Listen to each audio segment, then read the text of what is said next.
अब खबरों में आगे बढ़ते हैं। अगली बड़ी खबर आपको बताएंगे। कुर्स्क में यूक्रेनी सेना पर रूस का हवाई हमला होता है, जिसमें कई बख्तरबंद गाड़ियों को तबाह किया जा चुका है। ये बड़ी जानकारी आपको दे रहे हैं। यहाँ यूक्रेन की बख्तरबंद गाड़ियों को तबाह किया गया। रूस ने ड्रोन की मदद से हवाई हमला किया है। आपको बता दें कि रूस के कुर्स्क में यूक्रेनी सेना घुस गई और अपने ठिकाने बना लिए। ये बड़ी जानकारी यहाँ पर ये मिल रहा है कि यूक्रेनी सेना पर रूस का हवाई हमला होता है। यूक्रेन की बख्तरबंद गाड़ियों को तबाह किया गया। तो आपको बता दें, ये दरअसल रूस का इलाका है कुर्स्क, जहां पर यूक्रेनी सेना पर रूस ने हमला किया है। क्योंकि असल में हाल के दिनों में यूक्रेनी सेना ने कई इलाके रूस के ऐसे हैं जहां पर कब्जे का दावा किया, और अब ये बड़ी जानकारी कि अब उन इलाकों से रूसी सेना खदेड़ रही है। कुर्स्क में यूक्रेनी सेना पर रूस ने हवाई हमला किया और ये बताया जा रहा है कि बख्तरबंद गाड़ियों को तबाह कर दिया गया। ड्रोन की मदद से हमला हुआ है। तो यूक्रेनी सेना लगातार रूस के कई इलाकों में घुस आई है और अपने ठिकाने भी बना लिए, लेकिन अब उन इलाकों से लगातार खदेड़ने का जो काम है रूस की सेना की तरफ से वो शुरू हो गया है। बिल्कुल। और कुर्स्क में देखिए, रूस में एक यूक्रेन के एक टैंक को तबाह कर दिया है। रूस ने किया है सब कुछ। इस हमले की तस्वीरें भी सामने आई हैं। बिल्कुल। ये तस्वीरें देखिए, चौंकाने वाली हैं। कुर्स्क की धरती पर जंग भीषण होती जा रही है और यहाँ पर यूक्रेन की सेना पर किस कदर रूस ने हमला किया है। ड्रोन के जरिए हमला किया गया है। बख्तरबंद गाड़ियों को निशाना बनाया गया है। तबाही का ये खौफनाक मंजर दिख रहा है।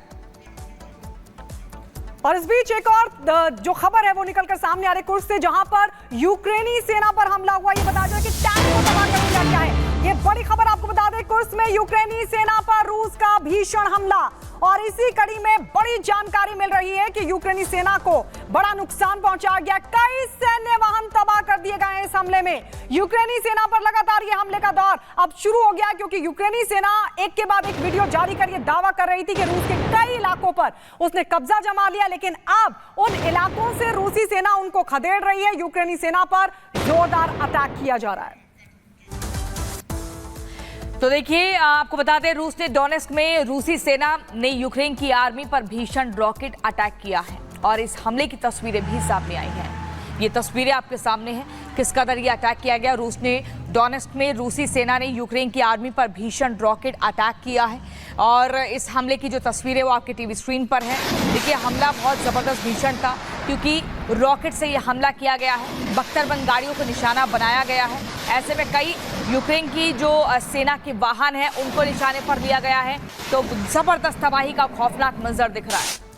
और कुर्स्क, डोनेस्क के अलावा एक और तस्वीर निकलकर सामने आ रही है ओरेखोव से, जहां पर भी यूक्रेनी सेना पर जोरदार हमला हुआ। और ये बड़ी जानकारी मिल रही है कि कई ऐसे ठिकाने हैं यूक्रेनी सेना के जिन पर भीषण हमला किया गया। ओरेखोव से ये तस्वीरें, इस हमले की तस्वीरें रूसी सेना की तरफ से ही जारी हुई है। एक तरफ कुर्स्क जो कि रूसी इलाका है, डोनेस्क, और साथ ही आपको बता दें ओरेखोव, ये वो इलाके हैं जो रूस के हैं, लेकिन यहां पर यूक्रेनी सेना ने अपने ठिकाने बना लिए थे। अब इन्हीं ठिकानों को रूसी सेना तबाह कर रही है।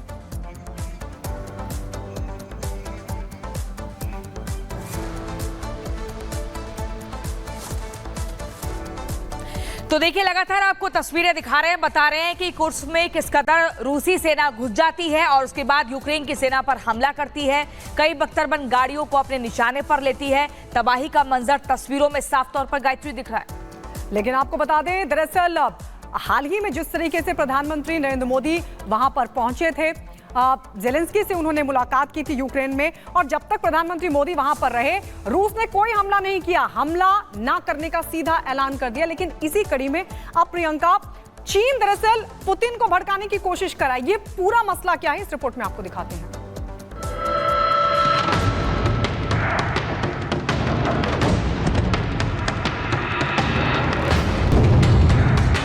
मोदी जैसे ही यूक्रेन से निकले, पुतिन ने ज़ेलेंस्की के गढ़ में तबाही मचाना शुरू कर दिया। कुर्स्क में अपने इलाके गंवाने के बाद से पुतिन के माथे पर खून सवार है। तभी तो रूसी सेना ने यूक्रेन के नेशनल डे पर गहरे जख्म दिए। ज़ेलेंस्की को लग रहा था कि कुर्स्क में बढ़त बनाकर वो रूस को झुका देंगे, लेकिन ऐसा नहीं हुआ और रूसी सेना ने एक के बाद एक ताबड़तोड़ हमले कर यूक्रेन में तबाही मचा दी। उससे पहले पुतिन ने सिक्योरिटी काउंटिंग की मीटिंग की अध्यक्षता की और आगे का प्लान बनाया। रूस के अटैक तब और बढ़ गए जब पीएम मोदी कीव से शांति का संदेश देकर रवाना हुए। रूस ने ऐलान किया था कि जब तक भारतीय प्रधानमंत्री वहां हैं, वो हमला नहीं करेगा।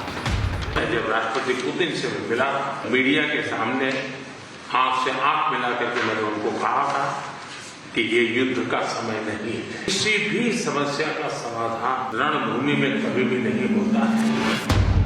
मोदी युद्ध रुकवाने गए थे, मगर जिनपिंग जंग भड़काना चाहते हैं। तभी तो शांति की बात न करके वो रूस के साथ आकर खुले तौर पर क्या इस युद्ध में उतरना चाहता है? अगर नहीं तो फिर ये तस्वीरें क्यों आई हैं?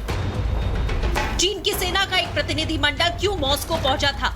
रूस और चीन की आर्मी साथ आकर क्या कोई बड़ा ऑपरेशन प्लान कर रही है? पुतिन जिनपिंग कहीं अमेरिका को निशाना बनाने की तैयारी में तो नहीं है, क्योंकि पुतिन ने चाइनीज प्रीमियर ली कियांग से मुलाकात की थी। रूस और चीन दोनों के ही दुश्मनों के साथ अमेरिका खड़ा है। इसका सबूत एक बार यूक्रेन से सामने आया है। जेलेंस्की की सेना ने कहा कि उसने रूस के खिलाफ कुर्स्क इलाके में यूएस ग्लाइडेड बॉम्ब का इस्तेमाल किया और खार्किव में भी कुछ जमीन वापस हासिल की। यूक्रेन ने रूस के हथियार डिपो को वोरोनेज इलाके में निशाना बनाया, ताबड़तोड़ हमले किए। नेशनल डे पर हमले जारी हैं, लेकिन दोनों ही देशों के बीच में अच्छी खबर ये भी आई है कि 100 सैनिकों की अदला बदली हुई है।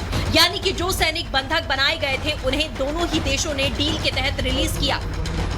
दबाव जंग रोकने का है, जेलेंस्की पर भी और पुतिन पर भी, क्योंकि जब से रूस में यूक्रेनी सेना घुसी है, तब से पुतिन ट्रोल होने लगे हैं। कई रूसी लोग उनकी युद्ध नीतियों को नाकाम बताकर इस्तीफा मांग रहे हैं। हालांकि कुर्स्क के बदले रूस ने यूक्रेन के एक शहर को अपने कब्जे में लिया, मगर जेलेंस्की ने मोदी समेत दुनिया से ये मांग कर दी कि रूस से तेल न खरीदा जाए। रूस का तेल नहीं बिकेगा तो जंग रोकने को मजबूर होगा। तो क्या मोदी के संदेश का असर देखने को मिल रहा है? Bureau report, Republic Bharat. और इस बीच आपको बता दें कि इजराइल और हिजबुल्लाह के बीच अब ये जो युद्ध है और तेज हो गया है, क्योंकि इजराइल के जो उत्तरी इलाका है, यानी उत्तरी इजराइल में हिजबुल्लाह ने भीषण अटैक किया है। और वहीं आपको बता दें, आईडीएफ ने भी लेबनान में हिजबुल्लाह के कई शहरों पर लगातार अटैक किया है, बमबारी की है। लेकिन जो उत्तरी इजराइल में हमला हुआ है, उसकी तस्वीरें देखकर कोई भी चौंक जाएगा। एक नहीं, दो नहीं, बल्कि ताबड़तोड़ रॉकेट अटैक किए, जिसके बाद आग की लपटें, धुएं का गुब्बार तस्वीरों में देखा गया है। इस रिपोर्ट में देखिए।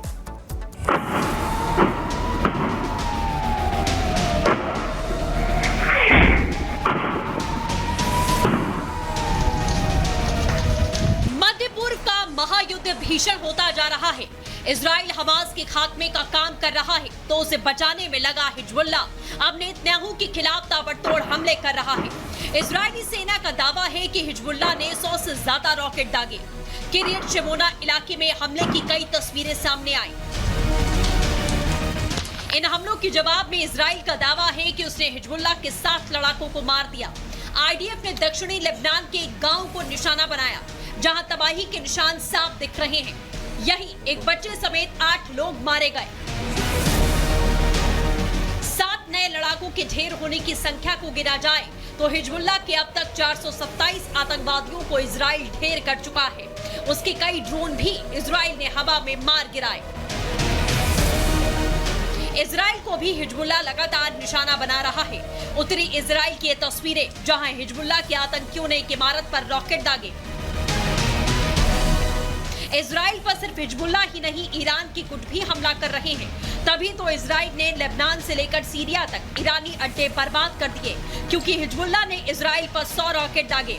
इजराइल ने लेबनान, सीरिया में बमबारी की। हमस और हमा के आसपास बने 4 सैन्य केंद्रों और आईआरजीसी के कुद्रस फोर्स और ईरान समर्थित प्रॉक्सी बलों के हथियार डिपो पर हवाई हमले किए। इसके अलावा इजरायली सेनाओं ने होम्स रिफाइनरी के पश्चिम में हिजबुल्लाह के सीरियाई सदस्यों के फ्यूल डिपो को भी निशाना बनाया। इसके अलावा मारा आन पहाड़ के दक्षिण में एक और साइट को, जो कि ईरान समर्थित रैपिड रिस्पांस ग्रुप का कमांड सेंटर था, उसे भी टारगेट किया। जब इजराइल को यह आतंकी गुट हरा नहीं पा रहे, तो उसकी खींच विदेश में रह रहे यहूदियों पर निकाली जा रही है। फ्रांस में एक आतंकी हमला हुआ, जिसको लेकर राष्ट्रपति मैक्रोन ने कहा, यहूदी विरोधी भावना के खिलाफ हम लड़ते रहेंगे। लड़ाई तो इजराइल भी लड़ रहा है, मगर हिजबुल्लाह उसे जख्म देने की नई साजिश पर काम कर रहा है। Bureau report, Republic Bharat.